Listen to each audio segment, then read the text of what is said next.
The NHS at 75, the Jingle and Mingle party re-investigated, and Prime Minister's questions at noon. This is Politics Live.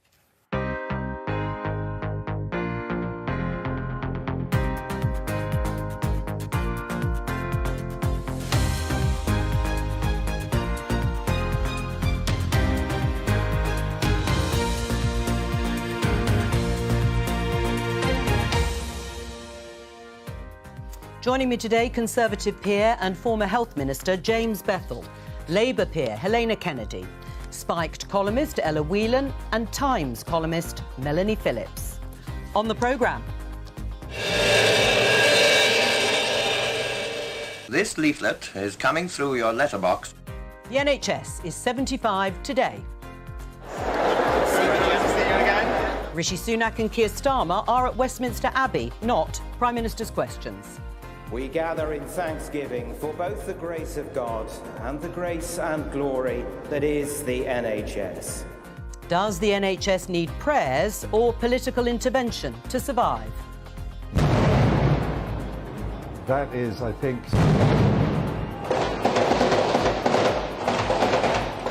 the crowds are scattering down there. Was the Israeli military operation in Jenin justified? As long as we don't scream, we're like... Police relaunch an inquiry into the Jingle and Mingle party at Conservative headquarters during lockdown. And the former Shadow Chancellor takes aim at Keir Starmer. I think what he's allowed to happen is a right-wing faction become drunk with power.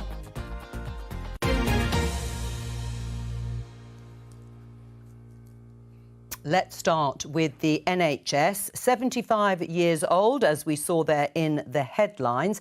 Will it reach its 100th birthday, James Bethell? Yes, it will. I mean, we are very proud of it. It's doing a very good job for the people it serves. The problem is it doesn't have enough resources to serve everyone as well as it could do. And I think we need to do, as a government and as a society, more to protect the NHS by trying to create a healthier Britain and to prevent people from being so sick. And we'll talk about that later on in the programme.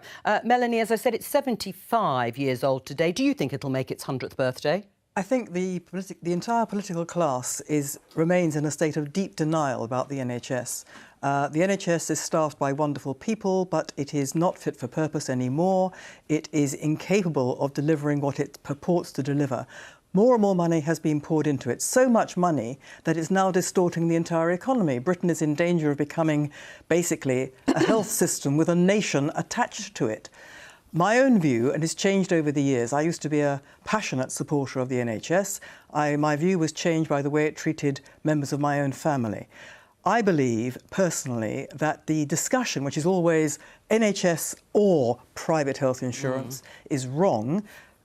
The neglect of the issue means that more and more people are taking private health insurance. We're getting a two-tier system by default. My own view is that a much better system is a European-style social health insurance system which covers everybody, produces social solidarity and raises standards. All right, changing the funding formula. Will it reach its 100th birthday, Helena? It will, and I hope that when a Labour government returns that it makes it a priority to properly fund it. Let's be very clear. We have seen over the last of this period of Conservative government, not a default position, Melanie, a deliberate intent on taking the National Health Service down to a position where more and more people working in it have to find ways of supplementing their income because we have underfunded it, because we have people doing the jobs of two people at a time. So, of course, people like Melanie's family aren't getting the treatment that they might want. That's been deliberate. And it has been the business of resourcing has been a deliberate intent to turn it into something in which profit can be made for certain sections of our community, the ones who are making a lot of money out of a lot of stuff. Private equity is looking at the National Health Service with a beady eye, wanting to profit from it. Just before I come to you, Ella, just answer that point. A deliberate policy, deliberate intent to bring the NHS down to the level it is today. I think Melanie and Helena are both right in a way. Melanie's right that we're spending a huge amount on health, more than we've ever done. There are more nurses, more doctors than there have ever been, and the projections are going up and up. But the idea that there's some kind of conspiracy to privatise the NHS is completely for the birds. There's no evidence of that, and that is not where the politics of the situation. I'll come back to you because we're going to discuss this further. But just as a sort of opening thought, is it going to make its 100th birthday? I'm not so sure, because I think if we continue to treat it like a religious institution that gets prayers and blessings and good wishes, rather than what it originally was and should remain to be, which is a political project, one which I believe in, that you provide a social service on the basis of health for people, free at the point of access, and for all of any kind of ill that people get, and that covers everything from dentistry, being short-sighted, to cancer treatment, all the rest of it. And I think we've forgotten that political projects need political will, and it is remarkable if you think about it. It is a bit like, I don't know, one of these statues we've got a lot of in Ireland of Mother Mary, where people just throw money at the NHS and hope for the best and sort of cross their fingers. And in actual fact, we have to have a serious conversation about how it runs, what the system is, which, as to be fair, all politicians say they want to have, and there's a lot of noise around that, but there's never any substance. Well, you brought up this issue about what politicians say and what they perhaps really think. That was something that the former Health Secretary, Sajid Javid, talked about in an article and interviews that he has done, that they say one thing, politicians privately, that it's not sustainable, the NHS in its current form, but they say publicly something quite different. In response to that, we have the current Health Secretary in the Times, Steve Barclay, calling for evolution, not revolution, which is what Sajid Javid was talking about, fundamental reform, as the NHS turns 75. On the other hand, we had another intervention from the former Labour Prime Minister, Tony Blair, saying let NHS patients pay to skip the queue. He said they should be allowed to pay to be treated more quickly and use health service cash to pay for private treatment, not normally funded by the taxpayer. Who's right, James? Well, I don't think that the idea that anyone paying to skip the queue is going to change the problems that we face in terms of having to ration scarce resources to a very few number of people. The biggest problem we have is that the country on the whole is very unwell. It's the 6 million people with diabetes, it's the obesity, it's the dirty air, mouldy homes and junk food. Those are the environmental problems that are driving the NHS. Right, and if those are such fundamental problems, who is right in terms of offering some sort of diagnosis? Is it Tony Blair and Sajid Javid, fundamental reform, not tinkering around the edges, fundamental reform, or is Steve Barclay right, evolution? No, Steve is not correct in this. Evolution will not solve the problem. Ella is correct that this is at heart a political problem. We need to have a new type of social contract around the NHS. Free at the point of delivery is the correct mandate, but we can't only have that. We have to have a country that supports healthy living. And at the moment, we're just chucking too many sick people at the NHS. There just aren't enough resources to look after all of that. And instead of scapegoating the NHS, if we want it to last, we need to protect it from this tsunami of illness. James is right. James is right. You see, part of the project of the Conservatives in the 21st century has been neoliberal economics, where you shrink the state to nothing, people have to do lower taxation, and as a result, you shrink all the things that James has been talking about, which lead to ill health, which lead to more problems and mental health problems because of the way in which people are working, because of what we've done to the whole contract around working. And so people are more ill, and the demands on the National Health Service become greater. So you have to have a real rethink. But it has to be about saying we have to be putting more money, that I believe that there should be higher taxation, particularly from the better off. Right. And I actually do think... The Labour Party, of course, is not proposing to do that. And the tax burden is very high, the highest it's been for 70 years. I'm talking about taxing those at the high end. Look at all those people who are not paying tax at all because they're using out-of-country tax havens in order to avoid taxation. Look at the fact that people on their dividends for these water companies, the dividends are taxed at less than we pay as income tax. So you would like to see higher taxes to pay for... Tax of some of these big corporations that are getting away with not paying tax, and the water companies and the banks that are actually profiteering out of the public. Melanie, I'll come to you, Ella. I don't think the issue is more money, however one politically wants to raise that money. The NHS is a top-down institution with an enormous bureaucracy. that is sucking an enormous amount, not only of money from the frontline services which need it, but it's distorted the entire priorities of the health service, which is why I think that the actual structural that the health service suffers from an actual structural problem, which is why I want to see a completely different system. Certainly, free at the point of use, absolutely. Certainly, to cover the most poor in society, equally, certainly. These are the principles of social solidarity which underpin the NHS. It's the wrong model. European-style social insurance. But that means people paying into a scheme everybody to provide their health care. Pays into a scheme. I think the most indigent don't pay, but are carried by everybody else. If you look at the statistics, we're right down at the bottom of that list in terms of how much of our GDP we actually spend on health. And so you'll find that the United States actually, for all its, I mean, it's a terrible system. Europe, you go all the way down at Germany and all of those actually spend much more money than we do on health. Arguably, we actually pay quite a big proportion, not as much as some countries, but comparable developed countries, but per capita on health, we spend a lot less than, for example, Germany. Else, Joe. We've been deprofessionalising the professions in this country, and that's what the government has done in relation to doctors not being paid properly for 16 years, even consultants, so they end up going more into the private sector. You've got young doctors leaving. One of my own daughters is a doctor, and she's seeing her colleagues going to New Zealand and to Australia. This is a serious crisis, but we've been deprofessionalising the professions. It's happened to lawyers who work in the legal aid area. Yes, we have been professionalising the profession. The funding question to me seems relatively... I don't know about how you raise it, and then we can have a row about taxes, but I can imagine people at home really don't want to watch another row about taxes. But they're, you know, answering the issue of the strikes, it seems to me a no-brainer that you pay people who are providing the service what they deserve. And actually what a lot of the striking nurses or doctors are asking for is not heaven and earth. It's relatively reasonable, it seems to me. But that isn't... I think the most important thing that nobody's picked up on, and I'm going to take the bait, is James's point about, you know, this insinuation, I think, that a lot of politicians are in favour of at the moment, that the NHS should only provide services for virtuous people. So if you are a smoker, maybe you don't deserve treatment for lung cancer as much as somebody who didn't smoke. Maybe if you indulged in Mars bars and got a bit heavy around the waist, maybe it's your own fault that you then come up with health problems in the same. That's, to me, an incredibly dystopian way of approaching a national health service. But more fundamentally, you know, you're wrong. Mouldy homes and air pollution and diabetes and stuff like that is not the answer to all of the issues we have in the NHS. Take, for example, the maternity scandal that has been, you know, everybody's forgotten about it now. Sadly, having just had a baby, I can't forget it that quickly. Where women and babies are dying because of a lack of proper NHS care, which has nothing to do with the fact that someone might be a bit overweight or all the rest of it. It's because the priorities and how maternity care is organised is all over the shop. All right, well, let James answer, because you disagree fundamentally. I mean, the maternity question is just slightly separate, but I take your point. I mean, this headline, Rishi Sunak will fail on NHS unless he ditches nanny state fears. You're urging preventative anti-obesity schemes such as ban on junk food ads, the sort of thing that Ella says is not the issue. Yes, I mean, it's heartbreaking, but we do know how to run a really healthy country and to have great results. It's called Buckinghamshire.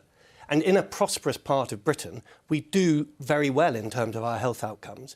But in other areas like Blackpool or Rotherham or coastal towns, we really struggle. And I agree with Ella. There's no question of us leaving behind people who are dealing with deprivation, with difficult environments, with toxic workplaces. Those are the people who consume and need the most amount of healthcare. And we need to improve the environments in which those people live. Otherwise, we will literally drown, as Melanie rightly pointed out, under the weight of healthcare. Our productivity of our workforce will continue to sink. We will no longer be a destination for foreign investment. And the benefits bill, which is really where the biggest costs are seen, will continue to rise as people have to leave jobs in order to support loved ones who are poorly. If you don't get the environment right, there's no way the NHS can survive. I think you're missing the point, which is that I'm not talking about raising people's living standards, of which I would be very pleased for any government to do, to raise people's living standards. Living standards is part of it. But I read an article in the Times, James, where you were quoted talking about the fact that the government had missed the heaven-sent opportunity of the pandemic. To introduce public health measures, you know, I don't know, what are you talking about, sort of banning junk food ads and that kind of thing? Well, let James say what they are, these specific measures. But just hang on a minute. A heaven-sent opportunity, the pandemic. to introduce the kind of measures that would penalise working-class people and control how they spend their own money and what they have access to. I mean, have you lost all touch of reality, or do you really think this is what people... That's not what I said. Well, let me bring the others What the pandemic offered us was an opportunity to have a think about how we have our relationship with the NHS. At the moment, it is a one-way contract that the NHS will be there for you when you are sick, which we should never change. And we had to sacrifice ourselves for it. Hang on, Ella. Contract, which involves the whole of government, so that people who are responsible for homes, for the air, for the food, participate in trying to make a healthy country, and that people themselves have some agency, and we are supporting them to take more responsibility for their own health.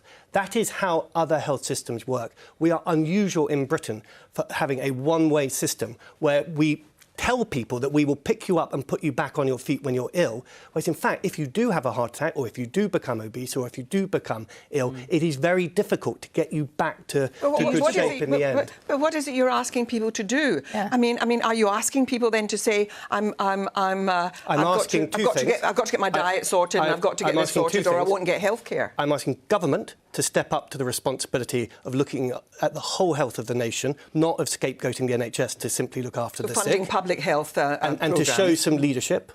And secondly, for there to be a conversation about how people can be best supported to lead healthier lives. The project, the political project, was such a wonderful thing.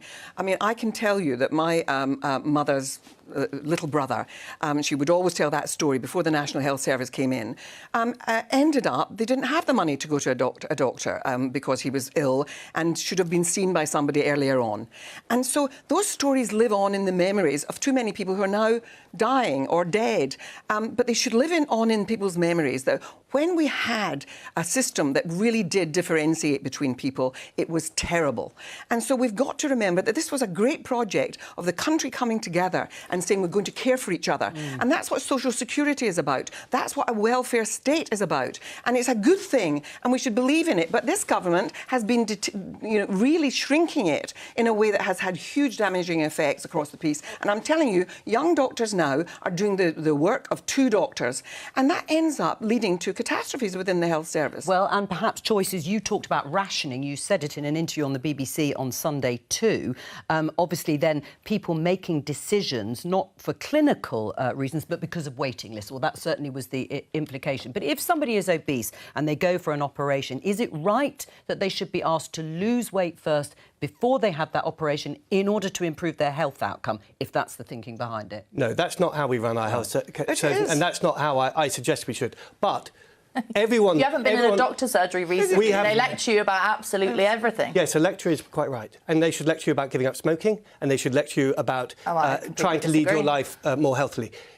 That is in your own interests, because we all have to look after ourselves. The doctors can't mend us for everything, and it's in the interests of the country. This is what I mean about doctors acting like priests, all right, the NHS acting like a religious institution. Well, let me get Melanie in. Where are you on this in terms of health interventions? The government advocating that there should be this sort of intervention in the health service in a preventative manner. Well, I'm absolutely in favour of preventative measures. I'm in favour of the government giving a lead. I'm in favour of the government giving advice and education about nutrition and obesity and blah, blah, blah. There's a debate about how far they go, but nevertheless, in principle, for sure. But for goodness sake, I have been hearing this for the 3 or 4 decades I've been writing about the health service. I've heard it all before. It is irrelevant. We need healthier people. We need healthier lifestyles, sure. We need a higher standard of living. We need to address inequalities, for sure. It's not the point. If we do all that, we still have a system which is fundamentally dysfunctional because it is top-down, it is not responsive to patients, it's not geared around patients. I mean, just talk about my own personal experience, it's nothing to do with the wicked Conservative government. I'm talking about an experience that goes back into Labour administrations. Labour poured money into and talked to doctors, and it was a different world. What I saw was nothing to do with money. It was to do with attitudes. It was an attitude which said, we are doing you a favour, you the patient. Of course, Melanie, just to be clear, they did increase taxation under Gordon Brown and Tony Blair. Satisfaction rates were high in the NHS, admittedly, actually, by the time Cameron came in. Waiting lists were diminished hugely. I think where Melanie he's definitely got a point. If we're going to embrace new technologies, if we're going to embrace a different way of putting prevention at the heart of our health system, we have to take medicine much closer to people in the communities that they live in. Well, can I give... let me give you this example then, James, because it's about the ultra-low emission zone, tackling air quality, another issue for the NHS when it comes to asthma and any respiratory-related illnesses. Bloomberg, London's ULEZ, which is what that stands for, expansion, hits potential roadblock from High Court challenge. A group of Tory-led London councils argue that the expansion would hurt them economically. This is the expansion being proposed by Sadiq Khan, Labour's mayor in London. Who's right here? He says he's tackling air quality issues for the health of Londoners. Tory-led councils are saying no. I'm a convert on this one. I live underneath the M40, and my life, personally, and that of my family, has improved tremendously because of cleaner air. Now, when I go to places like Rome, I went to Manchester the other day, you really, really notice the difference. So they're wrong, aren't they? I think the Conservative councils here, well, some of them are on the periphery of London, so they do have slightly different issues to mine in the central London. But yes, I think that clean air has become one of the front lines of the political battle over health, and epitomises my point that we should be leaning into these. And isn't that important, Ella? Of course, clean air is important, but this is a perfect example of where this kind of action goes wrong. I don't know if you've ever tried to get a big weekly shop home in Bexley. It will take you all day unless you have a car. Probably it'll take you 2 days because you probably have to walk it. These kind of the boroughs that are now having bans on cars, particularly cars that are owned by poorer members of society who can't afford either a new one that's ULEZ compliant or an electric car, are literally being put under house arrest by these kind of measures and having all access to transport stripped from them. It is the ULEZ and low traffic neighbourhoods our networks are a poor tax. They are an infringement on people's ability to get around, and they hit, guess what, care workers who rely on cars, disabled people who rely on cars, the people who deliver shopping, the people who deliver the post, all the rest of it. I have never seen such a clear case of class prejudice as people who cheerlead the ULEZ. All right, Helena, is that class prejudice by Sadiq Khan? No, you only have to listen to the mother of the who's at the front of this campaign, Rosamond, whose little girl died of the most terrible, tragic death because of her asthma, and it was very clear. And she campaigns passionately about this, and she gets a hell of a lot of abuse, I'm sure, from people who read Spike. We've had her on the programme. But all I can tell you is that she is leading a campaign with the mayor, and on something that is vitally important. And it's vitally important. Clean air is as part and parcel of how we live healthy lives. And once you start interfering with people's lungs, it leads to so many diseases and so much cost. And if you care about any of that, then people have to think of other ways. Hang on, just one, because James, you said you don't agree with the Tory-led councils broadly in terms of trying to challenge the expansion of ULEZ. Actually, the Labour's candidate in Uxbridge and South Ruislip, with Boris Johnson's former seat, is also challenging it against it, probably for some of the reasons that Ella has put. Is he wrong too? Well, I mean, I just think that sometimes you have to take a leap and do something that is radical, and this is radical. And undemocratic. No. Well, we'll talk about democracy in a minute, because I'm not sure that you and I agree with what democracy means. But the real thing here is we're talking about climate change, we're talking about clean air, we're talking about the things that we have to do which affect all of us, and we have to involve all of us in inconvenience. And let me tell you, it's the well-off mainly who've got the cars that suck up tons of this of gas and then put it into the air. I don't agree with Ella at all. I think Ella's got good points on transition arrangements. Those people who do have to change their cars should be supported, and if that comes as a hard cost and it's hitting their budgets, then yes, transition costs are important. But listen, the benefits in terms of productivity, the health of the nation are going to be enormous. And these are exactly the kinds of measures that we need to be doing to improve the health. Do we understand how a city works? Do we want to treat cities as if they are little villages in the Shire? I mean, it's obvious that a city needs to have cars circulating and vehicles in order to make it function, not just to get the people that make a city function around, but also to transport the goods, to do the things that, you know, for example, my father was a builder for many, many years, had to retire early against his will because his vehicle didn't meet the ULEZ thing, couldn't afford to buy a new one. That is a direct loss of income for my father and for lots of working class men like him. My husband is a tree surgeon who goes into to neighbourhoods, particularly in Hackney, and everyone's got these LTN and ULEZ Pro posters in their windows, and I don't know, they expect him to take the tree on his back away with him down the road without a vehicle. There is just, of course, let's have a conversation about, I would love it if there was an announcement tomorrow that tripled bus and train services and cut them half in price. Who wouldn't love that? I would love to go to work and be able to read a book on the bus.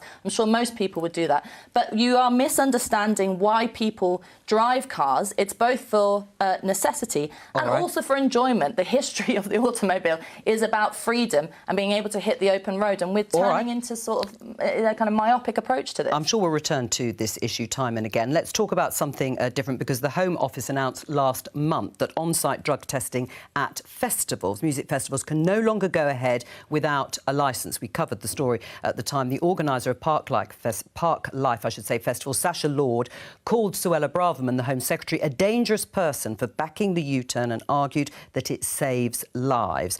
Sacha Lord, who is also the nighttime economy advisor for Greater Manchester, has written to her along with 31 MPs.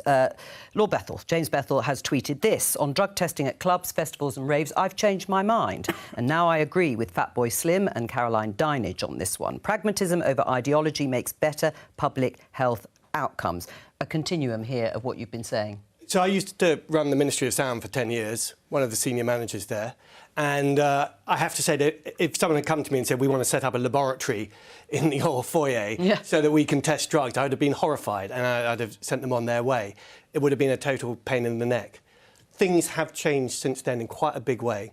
They're cutting drugs with synthetic opioids, with skunk and with all sorts of nasty drugs that are making the dangers of taking a drug that you don't know is in there much worse than the dangers of taking a drug that you think you know about. Right. And that is a very good reason why I now support the loop and this kind of approach. We've just been showing some pictures to our viewers of drug testing being carried out at festivals for the safety of young people. Do you support the idea of drug testing at festivals, Melanie? Well, I have to say I haven't given this a great deal of thought until about 5 seconds ago.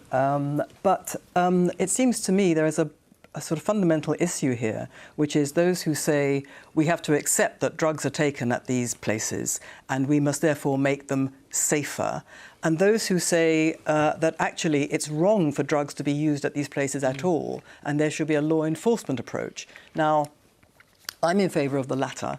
I am very troubled by the trend over the years in Britain to move away from the law enforcement model against prohibited drugs towards an idea of harm reduction. Harm reduction suggests that we accept that there is harm and we simply take, as Lord Bethell has said, a pragmatic approach. I don't think there's anything ideological, however, about wanting to uphold the law. The law is there because these drugs are fundamentally, innately and intrinsically dangerous. And that should be the approach. Zero tolerance for drugs. James, can you convince Melanie? Well, I think if you're running a festival or a club, I'm afraid it's not your responsibility to run the law and order programme of the nation. You are administering your venue and your location, and the safety of the people inside your business is of paramount importance. And I think... Gosh, you mean you turn a blind eye? You should turn a blind eye to major law-breaking in your... I have to break it to you that there are drugs in every pub, club and schoolyard. And they should be ignored, therefore. And therefore, the people who run those institutions, it's just not their public responsibility to take account for every action of the people in their venue. It just isn't. But the health and safety of those people is. And therefore, actions that protect the safety and health of the people on your venue are more important than almost anything else. But this is doublespeak. Their health and safety is compromised by taking these drugs. And you, not you personally, are conniving at law-breaking. That's not the view of the people who are taking the drugs, and it's not the... I'm sure it's not. Pragmatically, the evidence before our eyes. There are millions of people taking drugs this weekend. and not all of them are going to be in. Where are you on this, health Helena? consequences. Oh, I'm with the pragmatists because, I mean, I've seen all of this going through the courts, and I've seen when governments have been, you know, clamping down on everything, and I've seen them. I've seen it develop into a much more pragmatic thing, which is of not arresting people when they've got a small amount of personal use cannabis, or whether they've got some upper that you use for dancing or whatever. I really think that I think it's right that there should be testing, and I don't think you need to be licensing them. There are charities and there are outfits like Loop that do this at festivals, and people want to know what they're taking. I mean, people are not daft. They do. Lots of the young will go and have something tested to make sure that they're not taking something that has been interfered with, where it has been cut with something that is going to actually be very damaging. I mean, and I've seen, you know, the horror of all of this through the courts, and I actually do think that the Home Office is making a mistake on this, of thinking that the only way to do it is by licensing. Ella? Well, I think the Loop does a great job, and I'm a big supporter of them. But I think Melanie has a point that I disagree with. I disagree with the idea that drugs are innately dangerous. I mean, I'm not going to out myself on anything, but I think that, you know, there are lots of people who can anecdotally say that they are not innately dangerous. No, but what do you agree with Melanie on? I agree with her that if it is the case that you shouldn't really have a halfway house on this. I'm all in favour of completely legalising drugs, because we either say this is something that society thinks it's OK for people to take, that you have agency. I would argue that a different approach to drugs would mean that people had a personal different approach to them. You know, you can kill yourself with drink, that's legal. You can also kill yourself with ecstasy. But we have, you know, if you make it a sort of emphasis on personal responsibility, that can change. But you do find yourself in a bit of a difficult place as a government if you're saying, essentially, as much as I support the Loop, well, we just will pretend we're not really that anti-drugs in this situation. All right, we're going to talk about Israel because the government has said that it's ended its operation in the Jenin refugee camp. It's in the city of Jenin in the northern part of the occupied West Bank after 2 days of clashes. Israel, the Israeli military, say they are targeting terrorists. The Palestinian Authority, who are in charge administratively of the area, have accused the Israeli government of a war crime. Our correspondent, Yolande Knell, the BBC Middle East correspondent, is in Jerusalem. Yolande, can you bring us up to date exactly with what's happening? So the Israeli military says that it has withdrawn all of its forces from Jenin after this very intense 2-day major military operation, the biggest of its kind in the West Bank, really for many years. And it involved airstrikes as well as Israeli armoured bulldozers and hundreds of soldiers going in there on the ground. Now, this morning we've seen in Jenin refugee camp residents returning just because some of them had fled, others coming out from inside their homes where they had been really holed up through this whole operation. And they've been checking, of course, the wide-scale destruction that there is. We've got roads that have been ripped up. That has caused significant damage to the electricity and to the water networks there.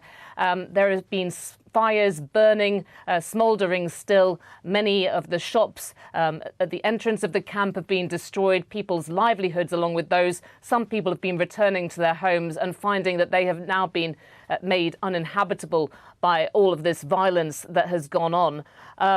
There have been expressions of real anger about what's happened. Also, some people expressing victory that this is over.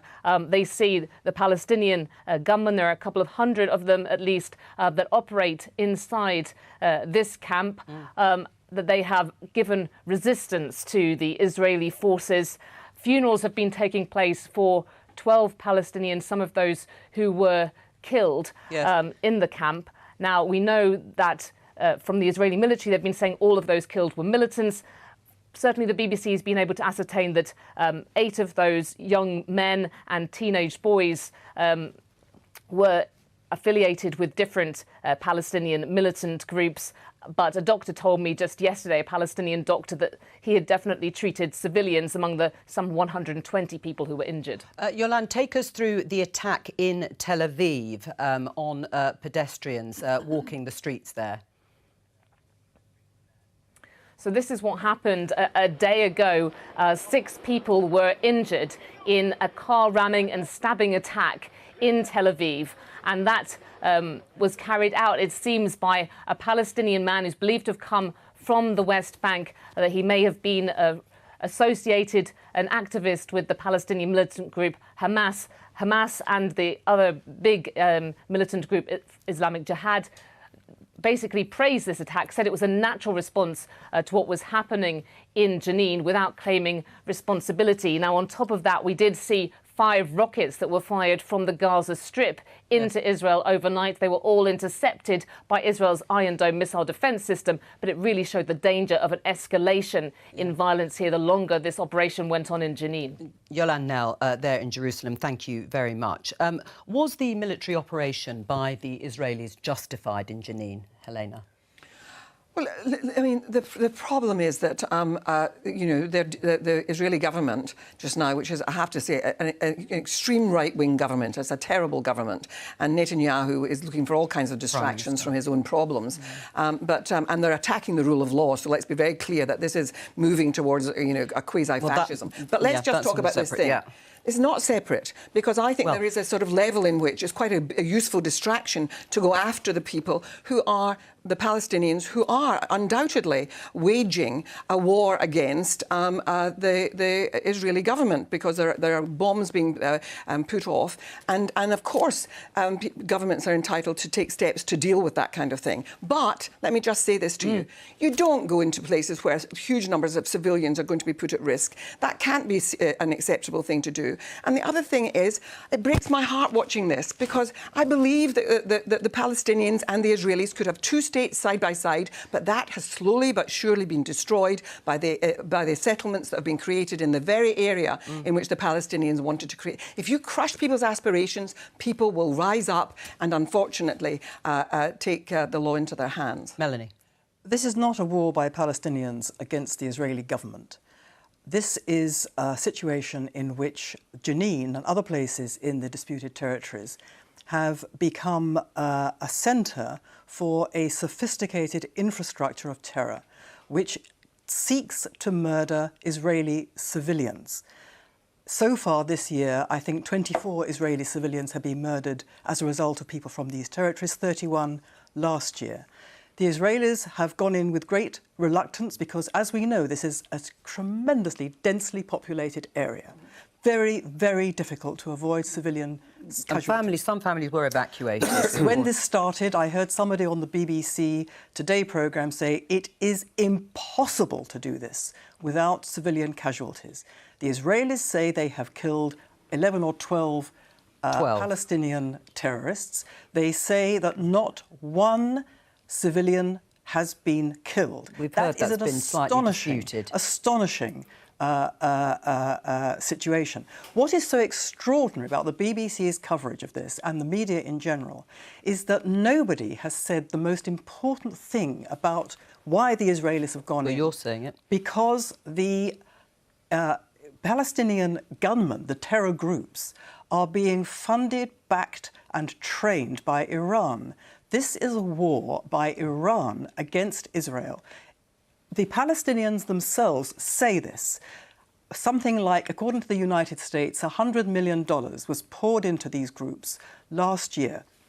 The supreme leader in Iran has decided, and this is well known and it has been talked about by Palestinians and Iranians, they've decided to export the war from Gaza into the disputed territories. As a result, there have been rockets launched from the disputed territories. These territories have the capacity of hitting planes leaving or arriving in Ben Gurion Airport and much of central Israel. All right. Helena, do you want to answer some of those points that justify in Melanie's mind? I am all too aware of the mendacious nature of Iran and have been very outspoken in relation to the atrocities that Iran is prepared to do. But I want to go back to Melanie just to say to her, the history of this is that and you would have been part of this, believing that there could be a two-state solution here. And if you crush people's aspirations to have their own nation, then inevitably this is going to continue forever, and people will reach out to Iran for support and help and money. If you don't let people have aspirations to have their own nation, that's what the Palestinians wanted. For sure. And you know that all those settlements have made that impossible. No, that is not true. The Palestinians or the Arabs have been offered a two-state solution since the 1930s on several occasions. On each occasion, the Israelis, and before them the Jews of Mandate Palestine, said, we don't like this, but we will accept it. On every occasion, the Arabs / Palestinians said, no, we don't accept it, and they then redoubled their war of mass murder against Israelis. They want to exterminate completely the Jewish state. They say so, and the Palestinian Authority doesn't say that. Melanie, Hamas has it on, but that is not the case, Melanie. In terms of certainly what they say publicly, the Palestinian Authority doesn't say that. You can look at it online. They teach their children to murder Jews. Let's not get into what is, to some extent, propaganda on both sides. I'm sure sincerely held and sincerely believed. But in terms of this particular operation, it's very clear where you both stand. You don't think it's justified, and you clearly think it does. It's against international law. Well, I mean, there are lots of things that are stated against international... Against international law is the deliberate targeting of Israeli civilians. Why don't you talk about that, Helena? We're going to take a little breather and just go into the House of Commons, because we have Prime Minister's questions coming up in 5 minutes' time. But it's not, of course, with the Prime Minister and the Leader of the Opposition, because they're at Westminster Abbey. It will be with the deputies, Oliver Dowden for the government, and the Deputy Leader of the Labour Party, Angela Rayner. Just continuing on this theme of foreign policy, because the government, Rishi Sunak, when it came to this military operation by the Israelis, urged restraint. And the government is also keen to underline the fact that foreign policy is something that is reserved to the UK national government, because there is a bill going through Parliament at the moment aimed at restricting other public institutions, including local authorities and councils, from boycotting particular countries when it comes to their investments. Now, it's been widely presumed to be a response to councils deciding, some of them, to boycott or sanction Israel when it comes to those investments. Here is the headline in BBC News: backlash over bill banning boycotts, not that easy to say, of Israel goods from public bodies. Do you support the bill, Melanie? Yes, I do, for the reasons that Michael Gove set out. Because the boycott, divestment and sanctions movement has at its fundamental aim, according to its founder, the annihilation of Israel. And I believe that is simply wrong. It's wrong for, I think, for councils and other public bodies to be involved in foreign policy decisions anyway, but certainly to back this. And the arguments made against this bill, many of them are completely specious. Right. Well, on that, do you support the bill, or should councils be allowed to take decisions? The government says foreign policy, but should they be allowed to boycott? Absolutely, and universities should, and so on. And the reason why is because, as a young woman, I was very actively involved in the anti-apartheid movement, and there was no doubt that boycotts were one of the things that brought that horrible regime to its knees and ended it. And I'm involved just now in the whole business with China. I've been sanctioned by the Chinese, and we know that in the Xinjiang province that there are concentration camps there that are being used for the production of goods that are being sold into our country. I want those goods to be boycotted. And so I want local authorities to say we're not going to buy things from certain places. And it's not, I mean, you know, I know that Melanie's focus is Israel, but there are lots of countries around the world which need to be boycotted. Well, on that, responding to what Helena is saying about China and the Uyghurs, there are some Tory MPs who are unhappy with this because they agree with Helena. I agree with Helena 100%. The NHS, for instance, as an organisation, has a massive procurement footprint, huge acquisition strategy, and it has categorically pushed against purchasing any materials that might be produced by modern slavery. That is a progressive move. But I can tell you, trying to run things in this country is quite difficult and complicated enough. If you have a tapestry of boycotts in different local authorities, it could bring the functioning I will of get modern to you, and government. I'm just going to let Melanie respond, and then I'll come to you. Point. Yes. The bill does specifically allow for exemptions. It does, but it doesn't and include... the government says that these will include China and Russia. I thought it was Belarus and Russia. I'm not sure it includes... Well, OK, but I don't think it doesn't... Wouldn't you want to boycott Iran? You're telling us about the full horrors. I mean, I think Iran is committing atrocity crimes in relation, particularly in relation to women. I would boycott Iran on many things, and I want local authorities to be able to do it. It's democracy, and they could do it under this bill. No.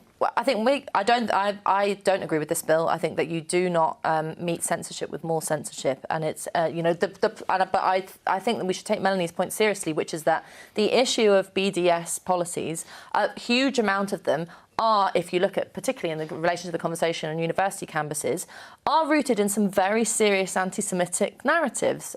Particularly, and it is remarkable that we've had a sort of broad discussion about several countries, but when it comes to boycotting and divestment and all that rest of it, Israel is always the primary focus. Israel is always the priority. And you have to ask the question of why that is, what the history of anti-Semitism plays in it. But just to come back to the original conversation, which is that if we want, there is this sort of Western arrogance, which particularly among young people, as it happens, that not buying something from a particular country is going to have an effect, and that massively underestimates and misunderstands what's happening in Israel and Palestine. And don't take it from me, take it from Jeremy Bowen, who's been incredibly good at, I think, across Radio 4 and other channels in the last few days, saying that the two-state solution is gone and that we should just stop talking about it. It's a tragedy that it's gone. It's been destroyed. It's been destroyed, and we know why it's been destroyed, by the settlements encroaching into the very land in which the Palestinians could make a nation. I know we want to go back to the Israeli-Palestinian issue, but just briefly before we go into the chamber,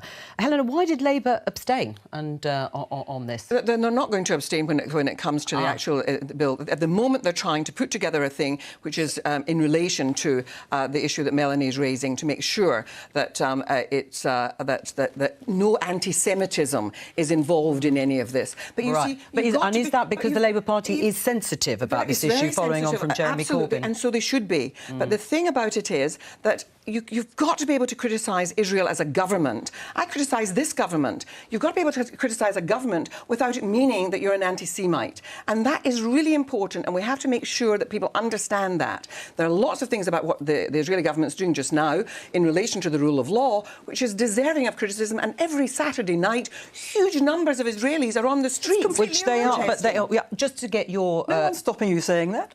What, criticising the Israeli government? Let's be very clear. Do you think this bill is actually ill-advised? I'm against the boycotts that are being suggested, but I do think this question of procurement is going to be centre stage for some time to come. The way in which governments defend the country and its resilience means that we're going to have to cherry-pick who we buy from in the future in a big way. The Israel issue, I think Ella is completely right. There's a lot of anti-Semitism at the heart of the boycott movement that I find distasteful. But that doesn't mean that we shouldn't be thinking about who we buy stuff from and whether they are reliable partners. Just to say that inside the chamber, House of Commons, the Speaker, Sir Lindsay Hoyle, is paying tribute to the NHS, which isn't surprising since it's the 75th anniversary. That, of course, is why the Prime Minister and the Leader of the Opposition are elsewhere, because they're at the service marking that anniversary at Westminster Abbey. But this is all happening before we get to Prime Minister's questions with Oliver Dowden and Angela Rayner. So we'll let him finish his words. Just finally, Melanie, the exemptions that you talked about, I mean, there are some, of course. Alicia Cairns, actually, senior Tory MP, saying actually Israel should be on the list of exemptions, allowing councils to make those decisions to boycott it. Well, as I say, the purpose of the boycott movement is not simply to express criticism or concern or anything like that. It is to destroy Israel through both economic pressure and through the demonisation programme. Let's go into the chamber. Deputy Prime Minister. Thank you, Mr. Speaker. Well, Mr. Speaker, I have been asked to reply on behalf of my right honourable friend, the Prime Minister, who is actually attending a service right now in Westminster Abbey to celebrate the 75th anniversary of the NHS. And, Mr. Speaker, may I associate myself with your comments. The NHS continues to be a treasured national institution, and I'm sure colleagues across the House in this session will join you in celebrating its values, its achievements, and in thanking staff for their huge commitment to patients. Mr. Speaker, this morning I had meetings with ministerial colleagues and others. In addition to my duties in this House, I shall have further such meetings later today. Stephen Metcalfe. Thank you, Mr. Speaker. And can I too associate myself with the remarks you made, celebrating the 75th anniversary of the NHS, and on behalf of my constituents and all our constituents, thank them for the work they do day in and day out. Last Friday, Mr. Speaker, I met with a group of residents who have raised a petition to keep the last bank in Corringham Town open. The viability of our town centres is often dependent on the presence of a small number of anchor businesses, such as a post office or a bank. Can my right honourable friend therefore tell the House what action the government can take to ensure that at least one of these maintains a high street presence to support businesses and residents alike, particularly when these organisations have received significant government support? Well, my honourable friend is absolutely right to raise this issue. Banks are a cornerstone of our high streets.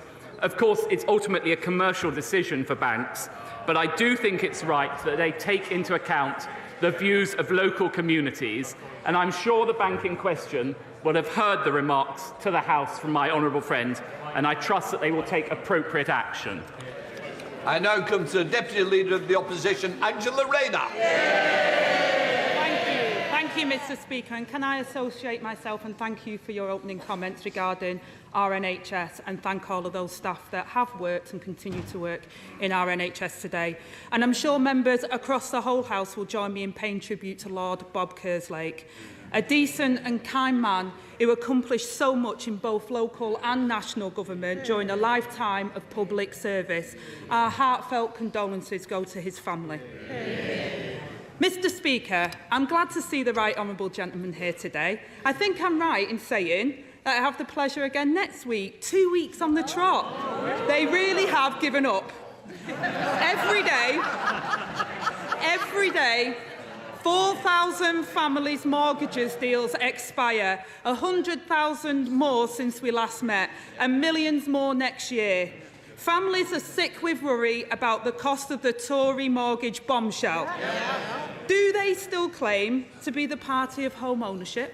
Good luck with that. Well, may I begin by associating myself with the Right Honourable Lady's remarks about Lord Bob Kerslake. I knew him from my time in Downing Street. He was a stalwart public servant, and he will be missed by many on both sides of this House. It may come as a surprise to the Right Honourable Lady, but actually some leaders trust their deputies to stand in for them.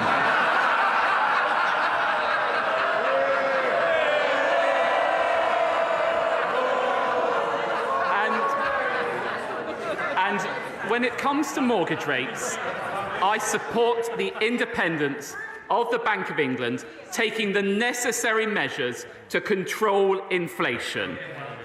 Just ask the IMF about what we have done in support of them.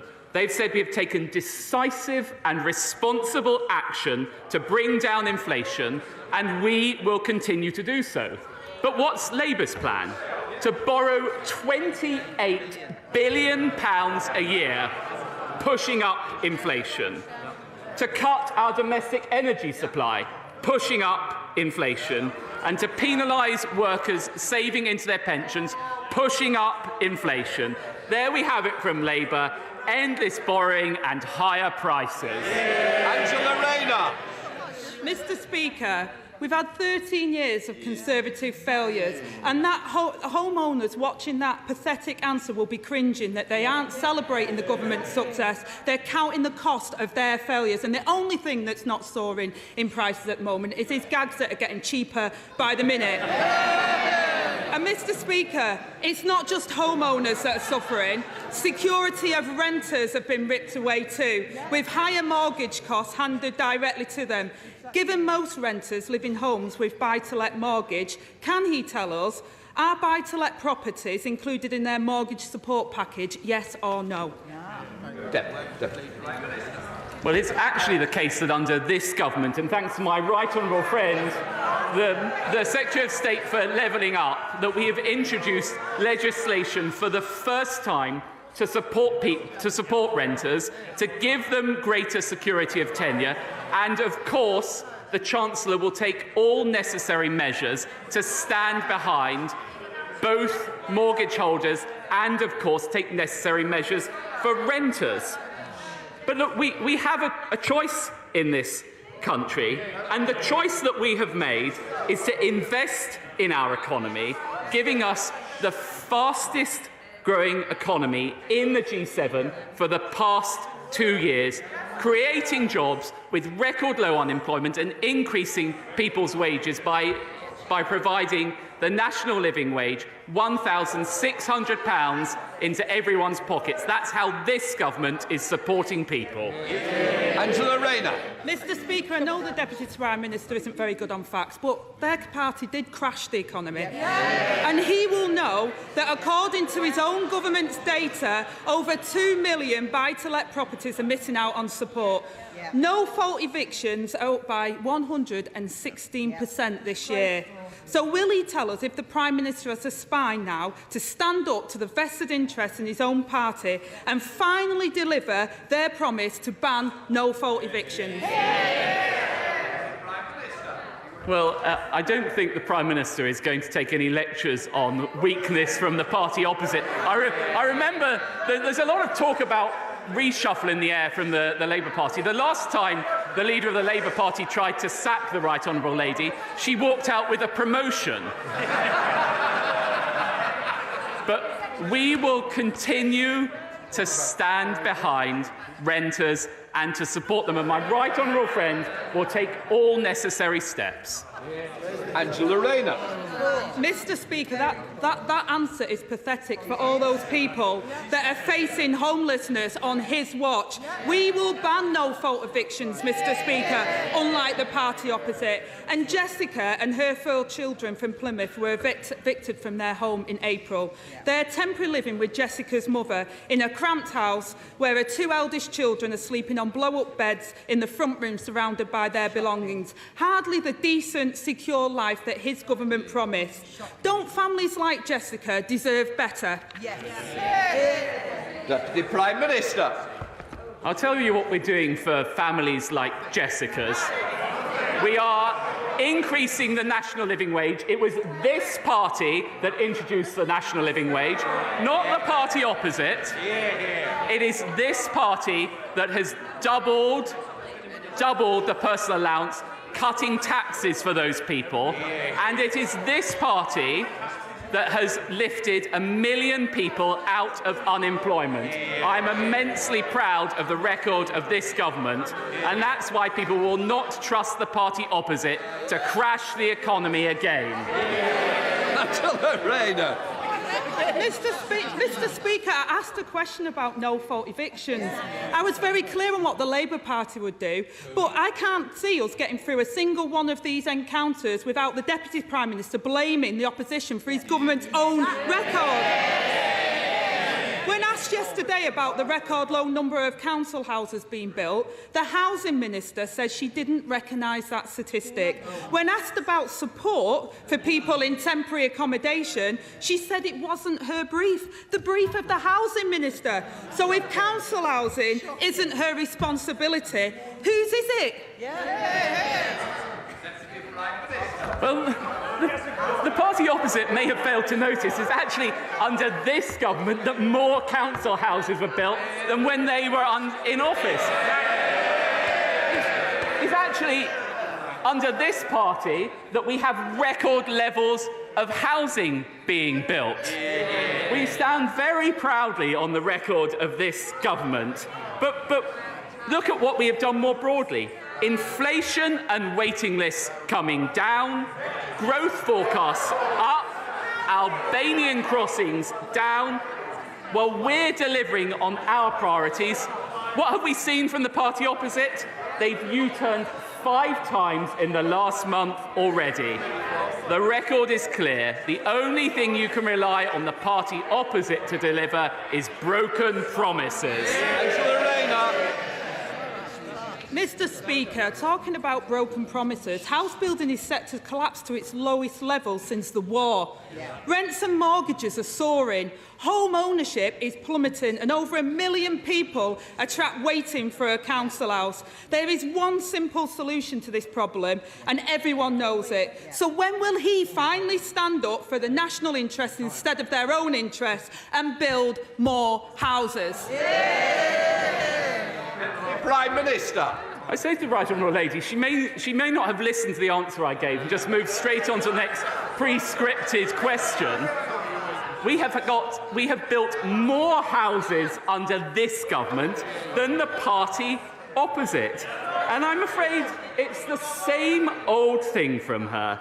She stacks up the endless job titles, she takes the union cash, and she constantly talks Britain down. That's why we will do everything we can to keep Labour out of people's pockets, out of their lives, and out of government.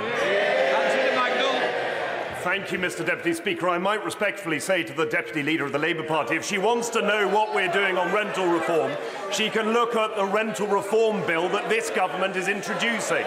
But on a Is that your question?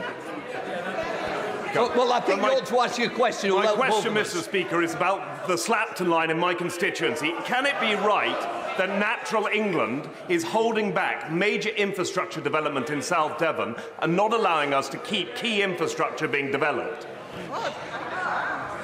Well, my honourable friend is absolutely right to speak up for the Slapton line. It's one of the most beautiful roads in the country. I understand that the Slapton line partnership, which includes Natural England and the Environment Agency, are working closely with the local community on their plans.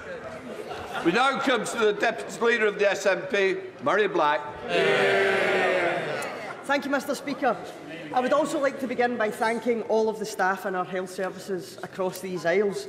And as we celebrate the 75th anniversary of the health services in the UK, I want to reflect on 2 quotes from 2 people. The first one is, it's about using the private sector more, something we should be very comfortable with. The second quote is, people go as NHS patients to the private sector and we could do more of it. Can I ask the Deputy Prime Minister which quote is from the PM and which is from the Leader of the Opposition? They're both correct. Well, Mr. Speaker, may I actually just begin by saying, genuinely, how sorry I was to hear that the Honourable Lady will be standing down at the next election. She and I joined this House at the same time, and I know she has contributed much to her party and to this place. And may I also say, I'm sure she will wish to join me in celebrating His Majesty King Charles, receiving the Scottish regalia, I think pretty much as we speak.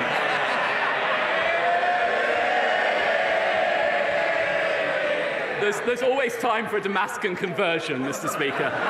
But when it comes to the NHS, I will take absolutely no lecture from either party on it. It has been there for me. I was born in an NHS hospital. My children were born in an NHS hospital. It's been there for me and my family, and this government has put record funding into it. Murray Black. The Deputy Prime Minister, I thank him for his kind words, and we did join this place at the same time, and I'm pretty sure we'll be leaving at the same time.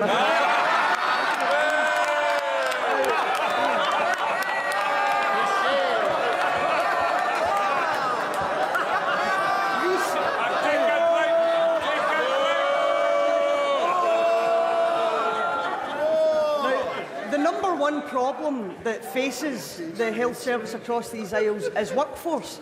And research shows that Brexit has worsened the UK's shortage of doctors. Yep. European nurses registering to work in the UK fell by 90% after the Brexit referendum. Wow. What more will it take for both him and the Labour Party to admit the damage that Brexit is causing our health services? Well, it all started off so nicely, Mr. Speaker. But I don't know whether the Honourable Lady has actually been listening to what the government has announced this week. We announced an additional £2.4 billion for our groundbreaking NHS workforce plan. That is the first time in the NHS's history that has happened. And if you look at the record since this party came to power, almost 40,000 more doctors and more than 50,000 more nurses. Once again, the Conservative Party delivering for the NHS. Sir Edmund Lee. Tonight, at West Lindsey's planning meeting, the RAF will apply for listed building consent to move the grave of Wing Commander Guy Gibson's dog. Apparently, the Home Office are quite content for 2,000 migrants to be cooped up next to 1,000 of my constituents living near the base, or actually on the base. But the RAF think it's intolerable that they should leave the grave of a dog who's lain in peace for 80 years. More importantly, will the Home Office start listening to us? If they insist on this proposal, will they put the illegal migrants at a discrete part of the base and let us get on with £300 million worth of levelling up, 100 buildings, many of them listed, a 2-mile-long runway, a spaceport, and let the dog lie in peace? Well, I think my honourable friend knows that we do have to take action to address the unacceptable cost of housing migrants in hotels. And I actually thank him for his constructive approach that he's taken to RAF Scampton playing a role in respect of that. Of course, Home Office ministers will have heard his broader representations, and I'm sure they will respond to him. Sir Geoffrey Donaldson. Thank you, Mr. Speaker. May I, on behalf of my colleagues, extend our deep appreciation to all those past and present who continue to be dedicated to our NHS, including our staff in the health and social care system in Northern Ireland. Mr. Speaker, in Northern Ireland, GPs, nurses, doctors and carers are adversely constrained by a lack of sufficient funding for our health service. The Northern Ireland Fiscal Council have highlighted that our allocation falls beneath need, which compounds the difficulty year on year. Can the Deputy Prime Minister assure me of the willingness of the Government to engage on this issue and to ensure that public services get what they need to continue delivering for the people of Northern Ireland? Yes, I'm very happy to give the Right Honourable Gentleman that assurance. As he knows, it is actually the case that the Department of Health in Northern Ireland has been allocated £7.3 billion, an increase of 20 million above 22-23. But of course it is the case that the absence of a Northern Ireland executive is exacerbating the severe challenges that the healthcare service in Northern Ireland is already facing, and a fully functioning devolved government is the right way to deliver the necessary reforms needed for the Northern Ireland Health Service. Thank you, Mr. Speaker.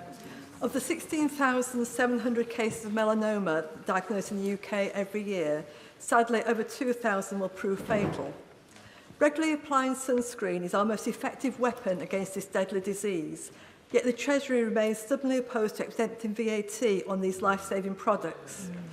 As a melanoma survivor, and with a further heat wave expected later this month, will my right honourable friend do everything in his power to remove VAT on high-factor sunscreen to save lives and to support the NHS as they celebrate their 75th anniversary? Well, my honourable friend is absolutely right to raise the dangers of melanoma. As a fair-headed person with a fair-headed family, where I'm acutely conscious of the need to wear sun cream. I won't trespass onto Treasury decisions in this setting, but I know my right honourable friend, the Chancellor, will have heard her representations. Crawley. Mr. Speaker, after 13 years of Tory government, this government's record is pretty dismal. Let's consider spiralling out of control inflation, interest rates set to hit 6.5% by the end of the year, energy prices double the rest of Europe, food shortages and strikes across the public sector and NHS, and graduates leaving university today with mountains of debt and little to no prospect of home ownership. Let me ask the Deputy Prime Minister, Will he admit his Tory government's failure and urge the Prime Minister to call a general election now? Deputy Prime Minister. Well, rather than focusing on playing politics, we're actually delivering for the British people. I listened to the Honourable Lady's litany. I was interested to note that her leader has been in power for 100 days. And what's their record been? 3 failing First Ministers, 2 unfinished ferries, and a failed deposit return scheme. I think we can all agree the people of Scotland deserve better. Mr. Speaker, Conservative governments have a proud record of supporting the UK's steel industry. And I've stood up many times in this House. I don't know where they're laughing, Mr. Speaker, because steel production halved under Labour. I've stood up many times in this House to talk about the importance of steel, not just to my hometown of Scunthorpe, but to our whole nation. So will my right honourable friend agree with me? We are always going to need steel in this country, and if we can't make it ourselves, we're going to have to ship it all from the other side of the world with all the emissions, environmental and ethical concerns that will inevitably bring. Will he reaffirm today the government's commitment to making sure that we take further measures to ensure that we have a sustainable, long-term steel-making production in this country? Well, I'm very happy to reaffirm this government's commitment to steel manufacturing, and I pay tribute to my honourable friend. I know what a champion she is for steel production in Scunthorpe, and long may she continue to do so. We have made meaningful offers of support to Tata and British Steel, and the Secretary of State recently visited Tata and British Steel to see firsthand the work underway. Jamie Stone. Mr. Speaker, I'm sure that the Deputy Prime Minister will be as pleased as I am that work is well underway to construct the southern spaceport. In fact, it is ahead of schedule. Recently, the North Coast Space Cluster has been developed involving enterprise agencies and companies. Does the Deputy Prime Minister agree with me that this can build massively on the skills that have been built up for over many years at Dounreay? And secondly, that the establishment of links, international links, with possible companies in the United States can only be good news for the far north of Scotland? Yes, I completely agree with the honourable gentleman's remarks. The development of this new spaceport is a key part of our ambition to grow the UK's space launch capabilities. And it is the fact that the first 3 years are expected to reach £20 million of investment, creating 40 jobs. And we are working with the United States, particularly through the Technology Safeguards Agreement, to allow UK companies to exchange technology with the United States. Aaron Bell. Thank you, Mr. Speaker. Could I associate myself with your comments about the NHS and pay tribute to all NHS workers, both in Newcastle-under-Lyme and across the country? And on that note, could I welcome the new long-term workforce plan, and in particular the extra 40% places for dental schools? Access to dentistry has been an issue for a number of my constituents. And would my right honourable friend consider the merits of actually opening new dental schools, not just new dental places? Keele University is one of the best medical schools in the country and would make an excellent site for a new dental school if that would be... Well, as ever, my honourable friend makes a very strong case for his constituency. As a result of the NHS long-term workforce plan, we are currently assessing capacity at existing dental schools to see whether they can accommodate the expansion in training places. But of course, we retain an open mind as to whether we need further such education facilities. Kim Leadbitter. Thank you, Mr. Speaker. It was a pleasure to join colleagues from across the House this morning for the NHS 75th anniversary park run on this special day. However, my joy was short-lived when I returned to my office to find the usual array of emails from desperate constituents who cannot get a doctor's appointment, a dentist's appointment, access to children's mental health services or proper care for their loved ones. Does he agree with me that, as today's report from 3 highly respected think tanks suggests, after a decade of underinvestment, our beloved health service faces either managed decline under the Tories or a Labour government with a radical new health and wellbeing strategy putting it back on its feet? Well, Mr. Speaker, it may not surprise you to hear I don't agree with that characterisation. Actually, I'll tell you about this government's record on the NHS. Record funding, record doctors, record nurses, record scans, record operations.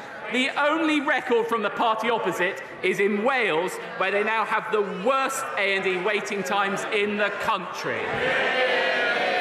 The only other record is the length of the answers. Maybe we could speed up with Richard Drax. Thank you, Mr. Speaker. Can I associate myself with your comments about the NHS? My constituents in Weymouth and on Portland and I are getting a little tired of being told that placing a migrant barge in our port is in the national interest. It is not in the national interest, nor in ours. This barge, designed for 222, will accommodate 506 illegal migrants, already testing our overstretched resources. It was imposed on us without any consultation. Many concerns, both on the barge and what the 506 young men will do going around a seaside resort at the height of the summer, unmonitored and with little money. Can my honourable friend stop this and ask my honourable friend, the Home Secretary, to do likewise? Well, I'm sure my honourable friend appreciates that we need to reduce the bill of housing asylum seekers in hotels, and we need to look at different measures to accommodate them. Of course, I am very happy to engage with the honourable gentleman. I'm sure the Home Secretary will do as well, to ensure that we can find a satisfactory solution in his constituency that protects his constituents' interests. Arlene Harris. Thank you, Mr. Speaker.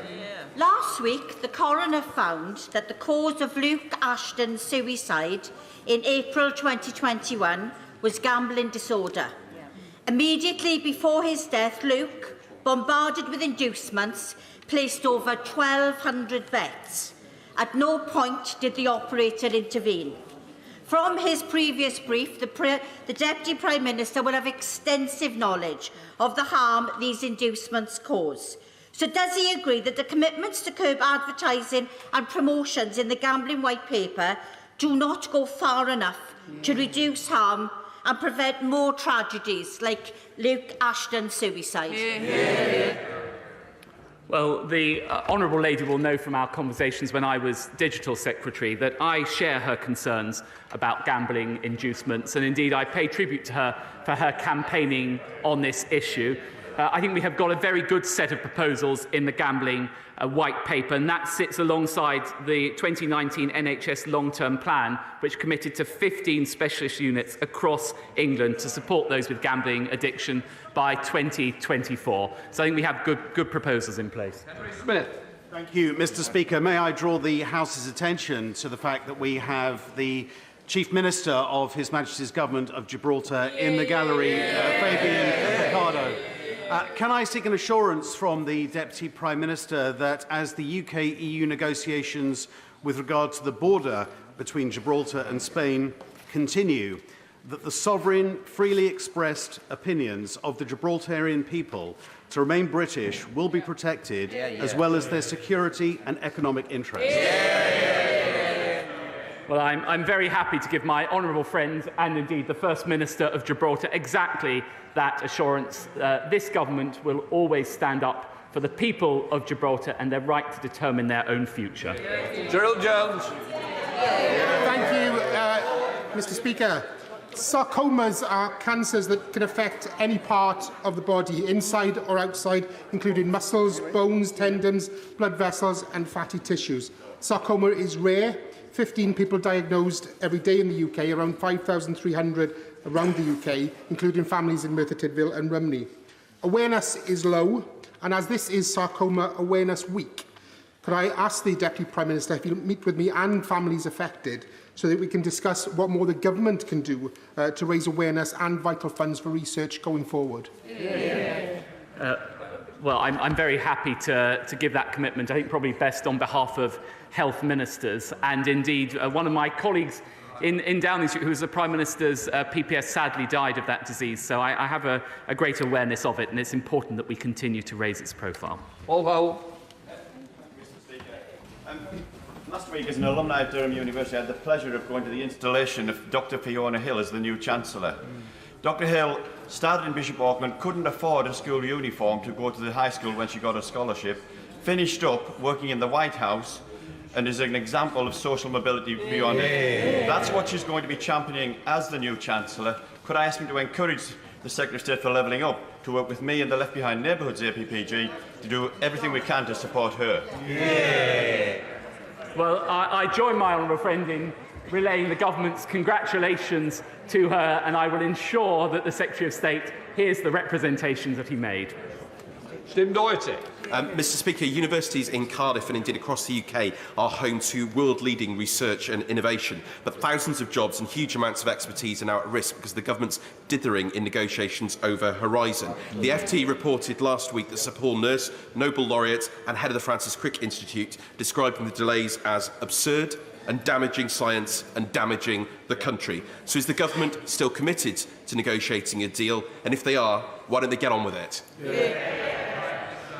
Well, since we agreed the Windsor Framework, we've had very constructive discussions on Horizon, but the difference between my party and his is that we won't accept a deal at any price. We will wait until we get the best deal for the British people and British universities. Karen Bradley. Very much, Mr Speaker. I am running a campaign at the moment, A Year of Reasons to Visit the Moorlands, where each week for a year I will focus on one of the many reasons to visit the Moorlands, including we've had so far Hetty's Tea Room in Froggle, we've had Heaton House Farm wedding venue, we've had brilliant artists and Alton Towers, and this week is Leek Club Day. Can I invite my right honourable friend and you, Mr Speaker, to visit the Staffordshire Moorlands constituency to see one of the reasons for yourself? Yay! Well, I would be delighted to do so. I think maybe Hetty's Tea Room is more my cup of tea than Alton Towers, but I'm sure I can arrange a visit there. I think we'll both go on the big rides together. There we are. Chris Law.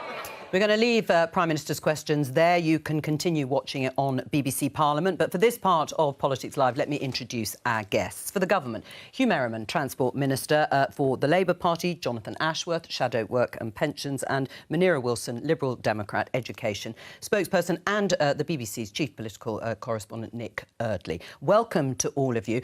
As you will have noticed, Rishi Sunak and Keir Starmer were not there. Why not, Nick? They're at Westminster Abbey for a service marking 75 years of the NHS. But it has become a bit of a thing, Rishi Sunak not being at Prime Minister's questions. I was just totting up the numbers at the end. And? He's missed 5. Is that a record? It's 5 out of 30 since he became PM. So that feels like quite a lot, 1 in 6. I don't think it's the record, but I'm sure it'd be up there. Right. Well, someone else who is questioning the wisdom of that decision not to turn up, as he would see it, Chris Bryant, Labour MP, on the liaison committee, where Rishi Sunak was, of course, in appearance because he was being questioned by this senior committee of MPs. This is what Chris Bryant had to say.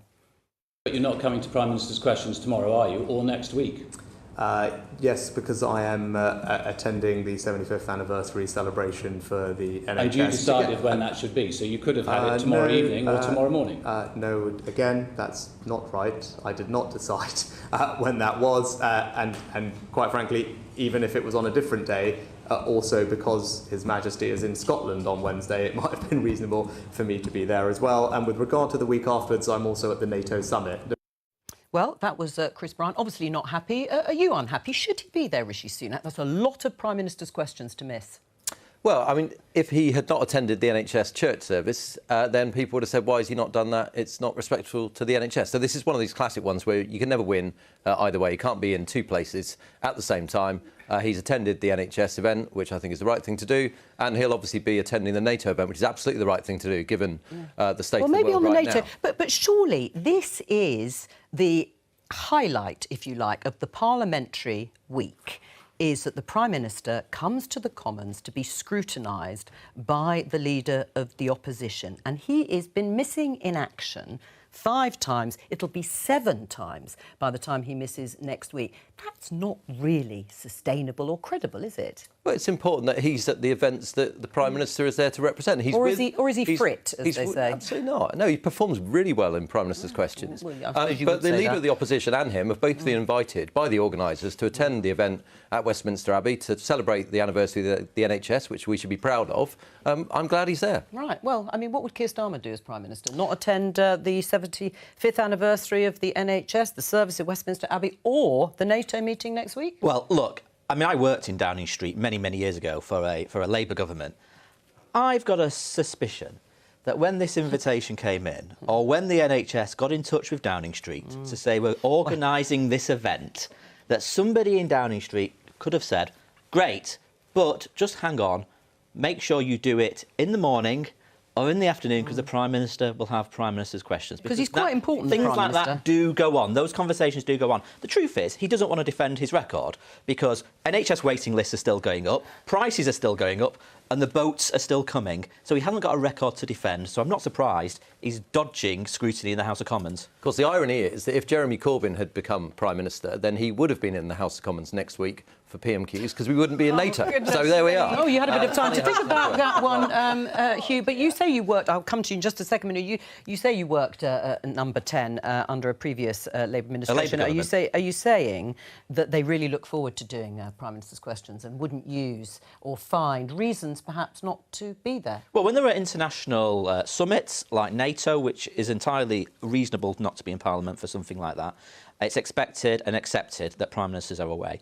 But things like this, you can usually make sure that timetables work out. The other thing, by the way, it's not just that he doesn't do PMQs, he does less statements than other Prime Ministers as well. I'm not sure if anyone's totted it up, but there's a sense in which he doesn't come to Parliament as often, I think, than previous Prime Ministers used to come to Parliament. Okay. And, of course, he didn't even tell us whether he was going to vote or what his opinion was of the Boris Johnson report, but he gave us his opinion on the cricket the other day, so he dodges scrutiny. I mean, critics would say he doesn't answer questions anyway, or not him, but whoever is the Prime Minister at the time. So is it that important if he misses the odd one or two? It absolutely is. You know, we've got...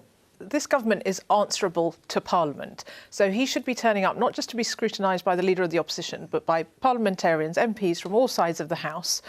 And yet we've seen that he's missing crucial votes on things like the Privileges Committee, coming up with all sorts of excuses not to be there. Yesterday, I think he told the Liaison Committee he had to dash off for another appointment. It was a visit across the road to the Evelina. He's getting things done. He's delivering. It was a visit to the Evelina Hospital, which is an important thing to do. But again, that is something, I'm sure, the timing of which was in his control, in the same way that I'm sure the government could have had a say in the timing of the service today. I think he just doesn't want to be held to account.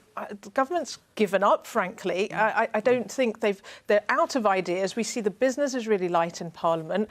They're out of steam, out of ideas, and frankly, the sooner we have a general election, the better. Nick? I think it is becoming more of a problem for Rishi Sunak, because remember, he didn't turn up for the vote on Boris Johnson. The Privileges Committee didn't tell us how he wanted to awkward vote either.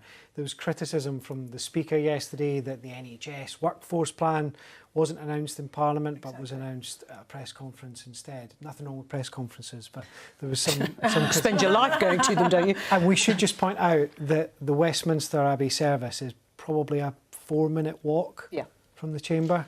So it doesn't take a long time to get from one to the other. Has the government given up? That's what Angela Rayner said. Absolutely, we have not given up. I mean, we work incredibly hard, and Rishi himself is incredibly professional, runs government like you'd expect a top manager to run their company, and that's something that I think has been really refreshing over the last 8 months. All right. People, what you say about Rishi Sunak, he is a hard worker, he's focused and he's professional. I think everyone would recognise that. All right, well, let's talk about the NHS, since it is at the forefront of everybody's mind, certainly today, if not every day at the moment.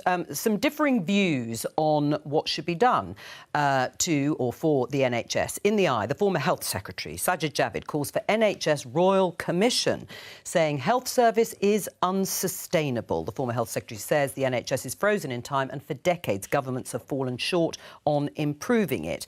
In response to Sajid Javid speaking his mind, now he's no longer in the Cabinet, The Times, Steve Barclay, the current Health Secretary, calls for evolution, not revolution, which is what Sajid Javid was talking about as the NHS turns 75. But we also have this from the former Labour Prime Minister, Tony Blair. Let NHS patients, he says in The Telegraph, pay to skip the queue, talking about the fact that, yes, if you have the money or could find the money, you could pay and therefore get your treatment done more quickly. Which view do you agree with, Hugh?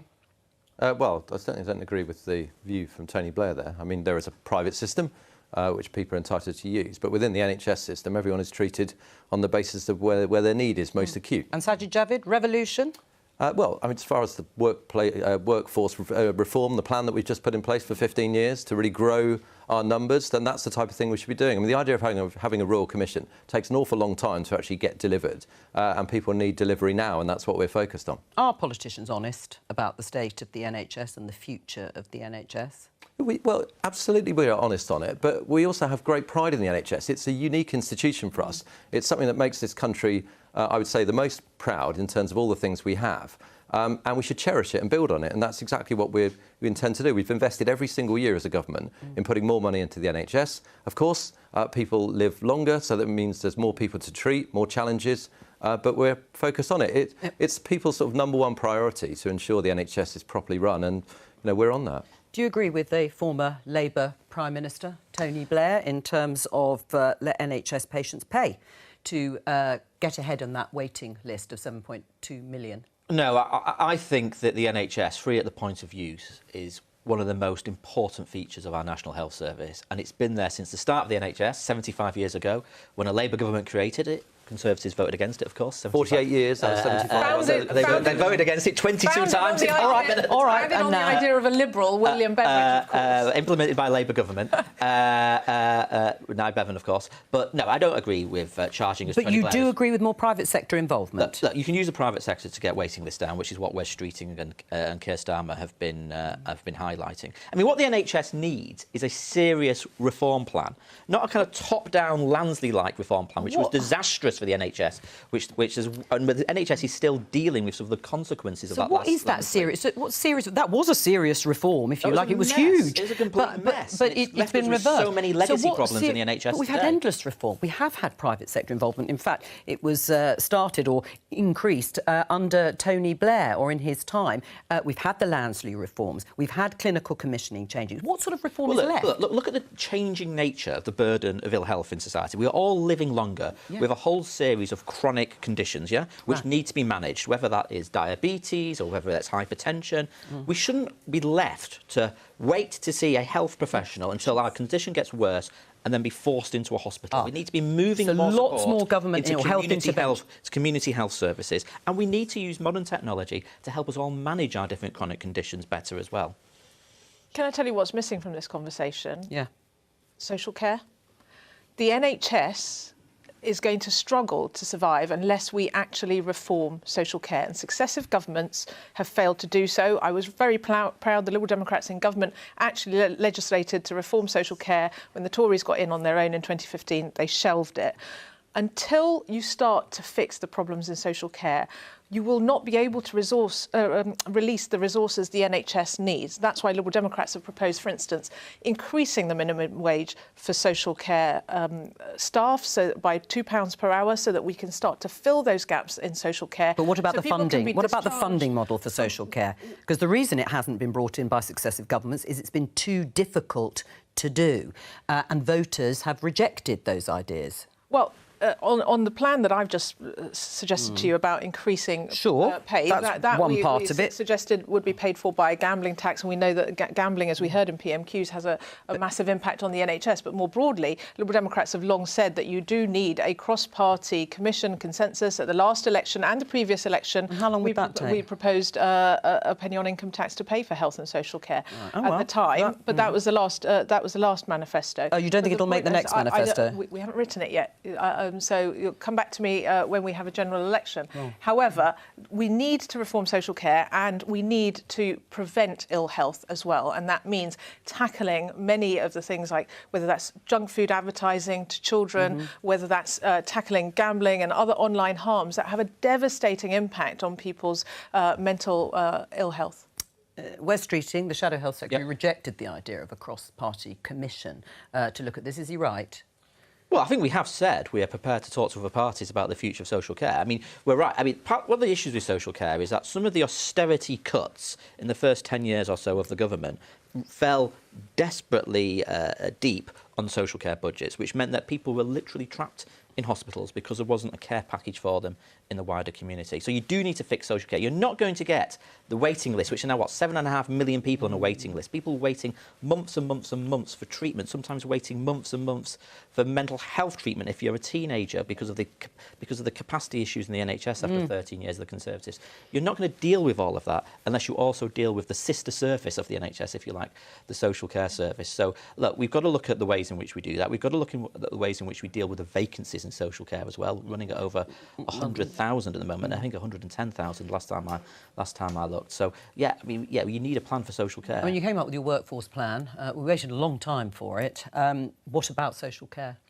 Well, I was struck when Munira mentioned sort of working cross-party, because I remember in 2017 in Eastbourne delivering leaflets, and when Theresa May had come up with a proposal, which was, you know, quite radical. But she came up with the proposal... It was labelled as a death tax, and that was on the leaflet. Well, that was leaflet. No, actually, that was Gordon Brown. That was Gordon Brown.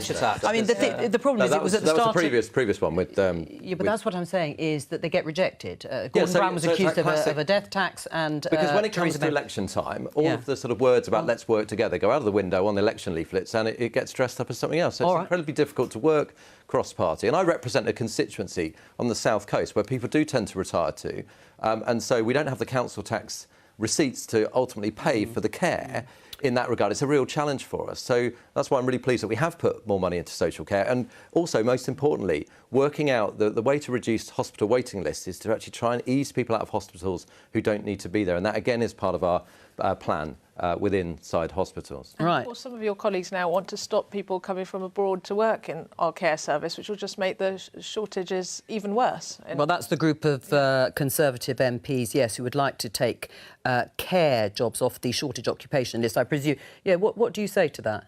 Well, they're Conservative backbench MPs. They're entitled to their opinion. Yeah. They're not ministers. The government's approach has been set out. Deputy Chair was going to go on to it. Go ahead for them. We rely, and again, as a constituency MP, I can tell you this, we rely on those people that work from abroad in social care.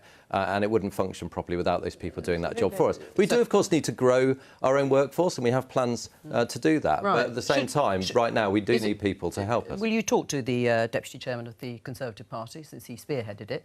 Well, I don't believe he was there at that particular event. He pulled a sickie. He pulled a sickie. Well, after he was been eating cat on the telly at the weekend. That's a very technical term. I value all colleagues' contributions in terms of coming up with ideas and points, but I'm telling you the government policy is as I've just set up. Our NHS and care service would collapse without people coming from abroad. All right. Well, look, before we move on, a reminder, you can catch up with Politics Live on the iPlayer, and you can now also find us on BBC Sounds every day. We're publishing each programme as a podcast. Very handy if you're on the move. But for all the millions of people watching the programme, let's go on to this story. Nick, you can explain it to us. BBC News headline, Partygate. Police reopen investigation into Tory jingle and mingle event.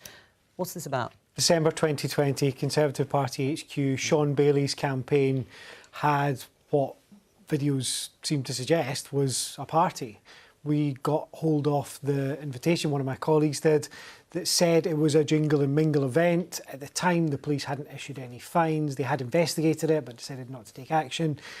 They've reopened that case after seeing the new evidence. And then there's the second case, which is the one from Parliament in December 2020, which is the drinks event that it's alleged that Sir Bernard Jenkin was at. Right, and he's a prominent Conservative MP. Have we heard any more, either or anything from him in response to it? Not anything that would go by an explanation or detailed discussion. He told my colleague Chris Mason last night that it wouldn't be appropriate to discuss the details now that there's an investigation going on, although before there was an investigation, he wasn't too keen to discuss the details either. Let's look at something different. This is the former Shadow Chancellor of the Labour Party, John McDonnell, in an interview on Newsnight. Let's have a listen. What I'm saying is, I think what he's allowed to happen is a right-wing faction become drunk with power and use devices within the party almost on a search and destroy of the left. They seem to be more interested in destroying the presence of the left in the party than getting a Labour government. We all want a Labour government. We want a broad church party. We want to build the enthusiasm before the election, but we need the commitment when we're in government, when times get rough. And that's when you draw upon all all elements of the party. You can't let one faction dominate that way and alienate others. Is Keir Starmer waging a purge against the left of your party? No, no. But what he has done, quite rightly, is that when there have been members who have expressed views which are anti-Semitic, they have been quite rightly kicked out of the Labour Party because Keir Starmer wants to pull, or said he wanted to pull, anti-Semitism out of the Labour Party by its roots, and we have made extraordinary, welcome and tremendous progress on tackling anti-Semitism in the Labour Party under Keir Starmer's leadership, and we will make absolutely no apology for that. There is no place in the Labour Party for people who express anti-Semitic views. And on the next point about selections and so on, we want a good first-class calibre of candidates coming through to be members of Parliament in the next Parliament and serve a Labour government. So we're going to make no apologies for putting in place procedures to make sure we have some of the very best John McDonnell obviously for feels that includes excluding people on the left of the party. I mean, the decision to exclude Jamie Driscoll as a candidate in the North East mayoral election, which has been linked to his on-stage appearance with the film director and now expelled Labour member Ken Loach in March. And Neil Lawson, director of the left-leaning think tank Compass, has said he's been kicked out of the Labour Party. Well, he's been warned he will be kicked out of the Labour Party for retweeting a post back in 2021 encouraging voters in Oxford to vote tactically for the Green Party. Again, are you sure you're not... And what was the consequence of his tactical appeal to the voters of Oxford would have been to dislodge a Labour councillor. So he wasn't saying vote tactically to stop a Tory like he's trying to hint at and present. He was suggesting vote tactically to get rid of a Labour councillor.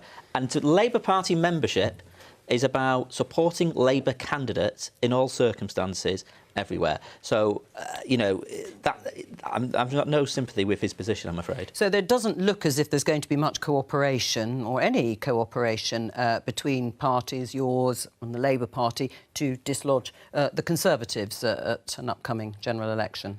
I don't think the voters need that kind of pact or cooperation. The voters have shown time and again, as we've seen in recent parliamentary by-elections, and we're seeing again at the moment down in Somerton and Frome, that where actually they're trying to get rid of the Conservative government or a Conservative MP, they're very savvy and they know who the main challengers are. So whether it's Somerton and Frome at the moment or Tiverton and Honiton last year or North Shropshire before that, we found Labour and Green-leaning voters lending their support to the Liberal Democrats. That happens in my own constituency of Twickenham. I have Labour Party members and Green Party members who come up to me and say, Munira, I support you to keep the Tories out.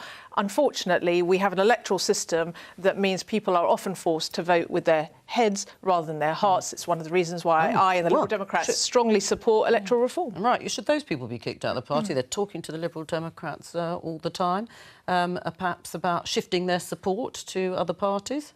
Well, I mean, if we're talking about MPs and councillors, they will be, if they're shifting support to the Liberal Democrats, they won't be Labour councillors. But I think you're talking about voters, aren't you? I was just talking about, voters who are party members who will, lend me their support at election time because they don't want the Tories to get in and Twickenham. Labour Party members will, I'm sure, want to vote for Labour Party candidates. And if they're campaigning for other parties, then that is incompatible with Labour Party membership. Right. But they've been talking to you, have they, Labour Party members, about that? I'm just saying that when you're out and about talking to voters, there are Labour-leaning people, sometimes who may be card-carrying members of the party, not necessarily activists, who will say, I'm lending you my support to make sure the Tories don't get in. But that happens whether they're party members or not. Up and down the country, I think people are sick and tired of this Tory government and they know how to vote to get them out. Nick?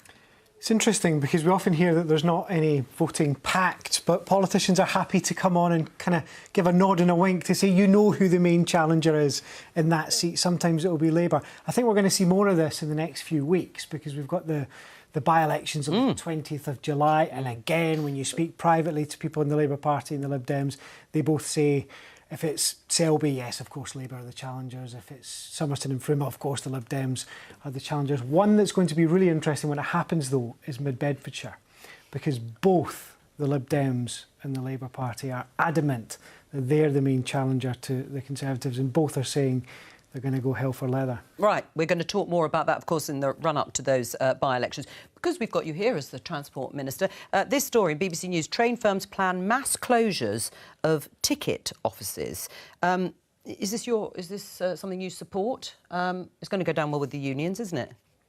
Well, the reality of the situation now is that 10% of all ticket transactions are conducted across the counter. So you have staff that are sat behind the counter where they haven't got enough to do.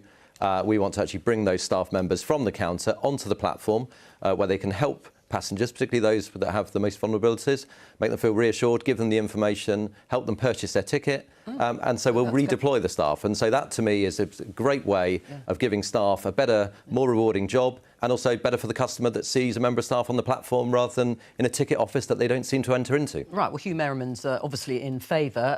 Jonathan, would a Labour government reopen the ticket offices? Well, I mean, we have expressed concern about what this means for people who are not able to use the machines and so on. I think, and our Shadow Transport Secretary has written to your boss asking a series of questions about what will actually happen to these staff. So are you guaranteeing those staff are going to be redeployed, or is there going to be redundancies? We're certainly guaranteeing that any station which is currently staffed won't become unstaffed as a result of these changes. And the question is, we've got, it used to be 1 in 3 tickets sold across the counter, now 1 in 10. At what point would you actually make this change? Right, well, I'm afraid you're not going to have time to answer, lucky old you. That's all we have time for. Thank you to all of my guests today. And Elizabeth Blinker will be here in the chair at 10:15 tomorrow. Bye-bye.